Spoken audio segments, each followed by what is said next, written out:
Hello, this is Peter Maldonado, and I am with Total Quality Lending. I wanted to go over a few things. We are going to be doing a first-time home buyer seminar. And what this is going to be doing is hopefully at the end of this, it's going to be about 10 minutes of your time. What I'm going to do is try to get you to be pretty educated. So let's get started. I'll tell you a little bit about myself. My name is Peter Maldonado. I'm with Total Quality Lending. I've been in this business for about 15 years. I've seen some rough times in the beginning when the market crashed way back in 2006 and 2007. That's when I started, and I've stuck around, and here we are in 2022, and looks like rates are going higher. So what I want to do is I want to kind of give you a roadmap on how to become a homeowner. So first thing we're going to do is there's a number of things that I want to go over, but we're going to keep it pretty simple today. Okay. So first thing I want to do is I want to look at income. One of the things that we're going to ask when you walk into an open house, let's just say that Mr. and Mrs. Jones are walking into an open house. They're looking at buying a home. And the first thing they want to do is, wow, they walk around saying, oh, honey, I love this place. So what they do is they walk up to the real estate agent. Real estate agent says, hey, how do you like this place? And they say, oh, we love it. We want to make an offer.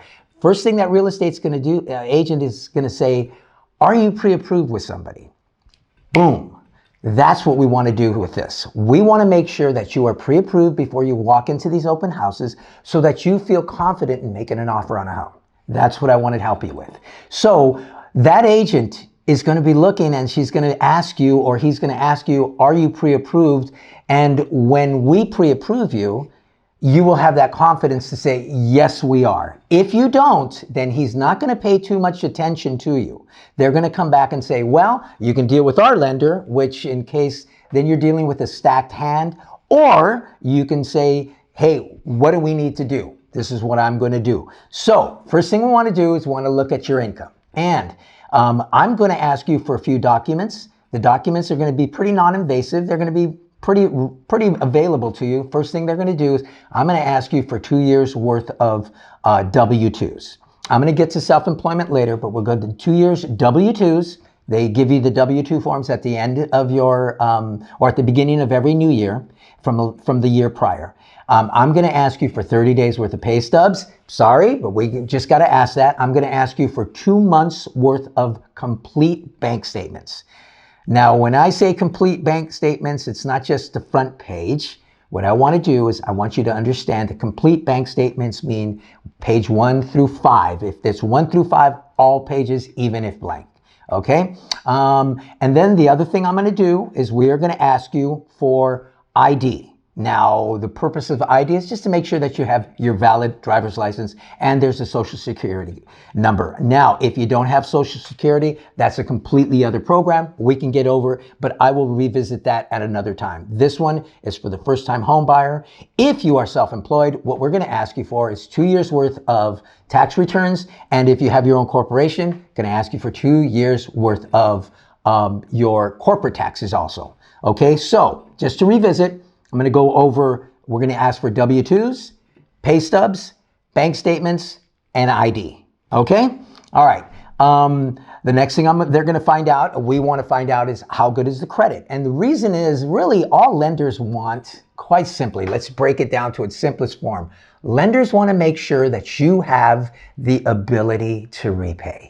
That's it. There's no magic pill or anything, just that you have the ability to repay. How do they do that? Well, they check your credit. They want to make sure that you have income. It's verifiable income. And also that you have a good credit history. If there's some late, some of those are excusable, but some of them are not. So what we want to do is we want to make sure that your credit is good.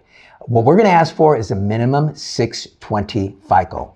Minimum 620 FICO. I want you to understand that, okay? If you're hovering 580, 590, 600, we have ways to get you over the hump. If you're in the 700, 740, 750, don't worry about it. But credit is very important. There's another thing that I'll bring up to you, but it's just as important, but I'll explain it at another time, is the debt to income ratios. So if you make a ton of money, but you have a ton of debt, that's going to work against you. You might have a high FICO, but because you have a lot of debt, it may kind of limit your qualifying. So I just wanted you to understand that, okay? Other thing that we want to do is make sure the history. So bankruptcies, foreclosures, chapter 7s, 11s, 13s, whatever, we want to make sure that we get that addressed, okay? And that's pretty much it as far as what we're going to ask for in that respect. We are also going to look at your assets. Now, assets can be a number of ways. What they cannot be, and I want to make sure that I explain this correctly, but it cannot be mattress money. And mattress money is a term that it's in this industry, but it's where people take money that they get, they cash their check, and they literally put it under their mattress. Now, you can have it safe at home. You could have your favorite coat. Some people put it in an old box, a shoe box, or a pair of their favorite shoes that nobody would think to look in.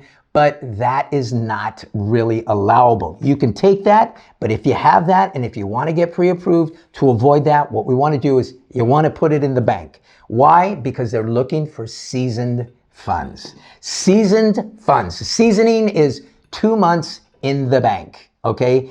Could be any bank, could be savings, could be checking, but I just want you to know we need 2 months. So we're going to ask you for 2 months complete bank statements. That's why, so all that money is verified. All right? So that's your assets. You could also have a 401k.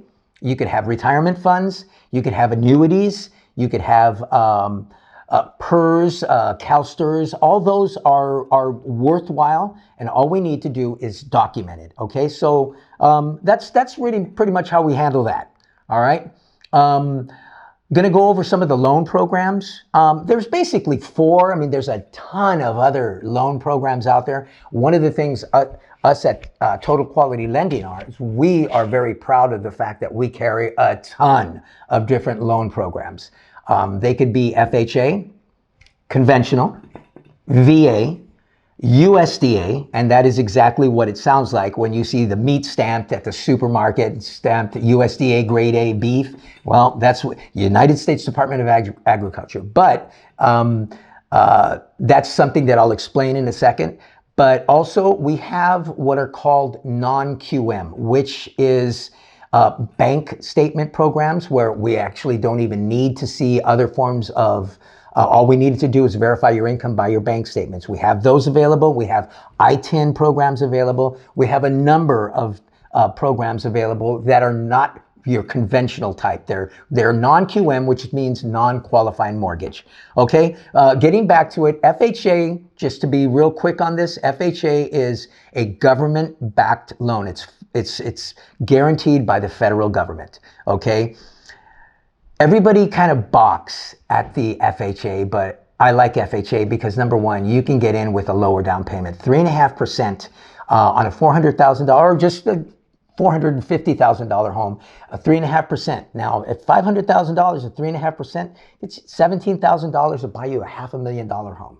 That's your down payment, and that's back in your parents' day or your parents' day, you had to put 20, sometimes even 30% down. Now you don't have to. So FHA is good because it is a program that allows you to get into the home real quick. Conventional loans, I want to explain. They used to have that old idea. Conventional loans were you had to put 20% down. Well, you don't have to anymore. Conventional loans, you can get in with 15%. You can get in with 10%. You could even come in with 5%. And in some very rare instances, you can come in with 3%, but you're going to have stellar credit. So I would say this.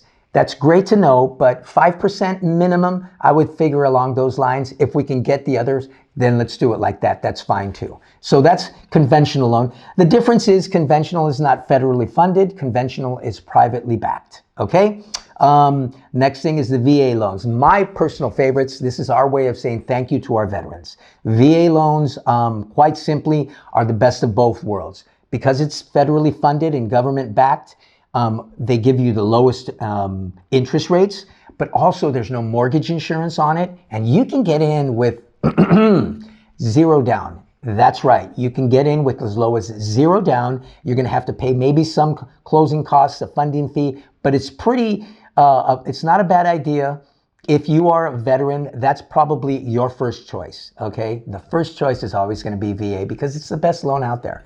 Lastly, like I hit, USDA is United States Department of Agriculture. What they do is there are some little pockets of land here and there. It doesn't have to be out in the Salinas Valley. It doesn't have to be out in Timbuktu or anything like that. There's places as close as Wildemar that will allow a USDA loan. And what they're trying to do is they're just trying to get homes that the land they want to put to use. So if they put a home on it and they can finance it for you, they will. So that's the USDA. Okay? All right. I'm going to talk real quick about loan limits.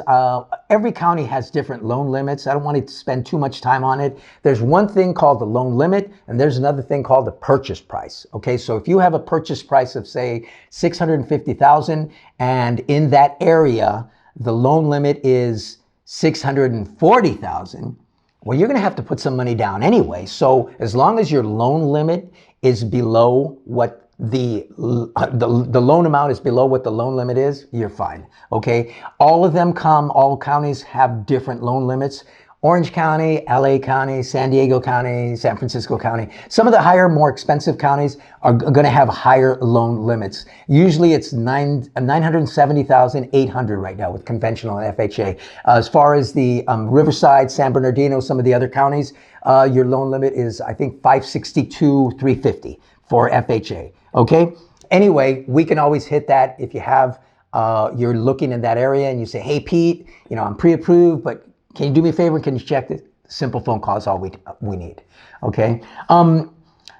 That pretty much covers like some of the technical aspects of it. What I want you to do is I want you to be real comfortable. If you have any questions, obviously I'm going to be available anytime. I am not your typical mortgage banker. You can call me 7 o'clock, 8 o'clock, 9 o'clock at night. Some people have. You can call me on the weekends. I'm available all the time. So it's not that I don't have a life. It's just I understand how important this is to you, and I want to be there for you. This is a very big undertaking. Most people only buy 1 or 2 houses for their life. So I want to make sure that I handle this as with kid gloves, but also make sure that you understand how important it is that we get these things handled. At TQL, we can offer as quickly as a 21-day close. We've even done some, believe me, in less than 14 days. Those are different, and we had everything absolutely lined up, but we can do it. All right. For the most part, if you're looking for a 30-day close, and that's usually whatever it takes, we can handle that. All right. No application fees, no credit fees, nothing like that. We are here to take care of you. And one of the most important thing, I think, is for you to feel educated and empowered. So that's the whole point of this. So I'm going to leave my phone number and my email up there. Again, my name is Peter Maldonado. You can contact me. My direct number is 949-614-3803. I am here to help. Nothing makes me feel better than to give somebody their keys to their home and say, hey, we did it. So if there's anything else, you can contact me direct. I hope you've enjoyed this, and I hope this helped. Thank you very much.